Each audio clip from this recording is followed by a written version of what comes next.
Hikayat Raden Baribin. Kerajaan Majapahit berdiri pada tahun 1293 sampai tahun 1500 Masehi, dan mencapai masa kejayaan pada masa kekuasaan Hayam Wuruk yaitu pada tahun 1350 hingga 1389.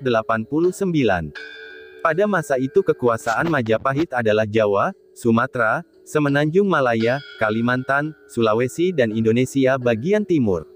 Dengan demikian kota-kota yang berada di selatan Gunung Slamet seperti Wirasaba, Kejawar dan Pasir Luhur termasuk wilayah kekuasaan Majapahit. Pada masa berdirinya Majapahit, pedagang-pedagang Islam dari Kesultanan Malaka sudah mulai memasuki perairan Nusantara bagian barat sambil berdagang, mereka menyebarkan agama Islam di daratan Sumatera. Hal itu menyebabkan pengaruh kekuasaan Majapahit mulai tergerus dan satu persatu para fazal melepaskan diri.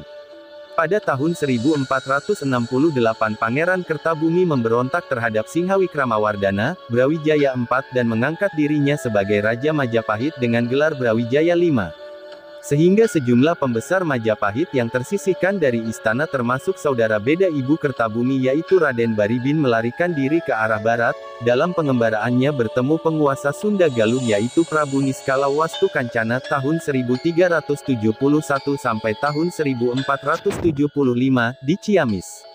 Raden Baribin dan rombongan kemudian diterima Prabu Niskala Wastukancana dan dijodohkan dengan putri bungsu Dia Ayu Ratu Pamekas dari Ibu Subang Larang.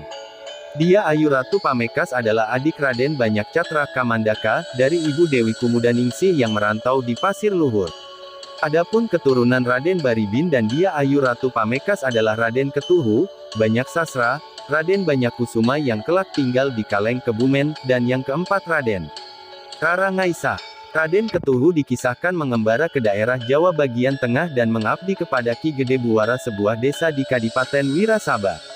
Raden Ketuhu sangatlah rajin dan tekun. Pada suatu hari saat Raden Ketuhu sedang membakar ranting dan daun dari membuka hutan di desa Buwara, sinar terang dari pembakaran membentuk teja pelangi, yang terlihat dari Kadipaten Wirasaba.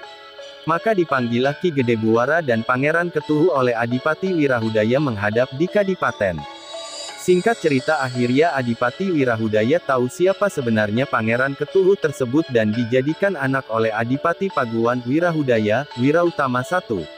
Pada saat Pisowanan Ageng ke Keraton Majapahit, Adipati Wirahudaya dalam keadaan sakit, sehingga diutuslah Raden Ketuhu dengan didampingi oleh Patih Wirasaba dan Raden Bawang. Pada saat menghadap Raden Ketuhu mendapat pertanyaan tentang asal-usul dirinya, karena yang bertanya adalah seorang raja maka Raden Ketuhu mengungkapkan sebenar-benarnya tentang asal-usulnya. Maka Kertabumi, Brawijaya V terkejut bukan kepalang dan merasa bersalah dengan keturunan dari Raden Baribin.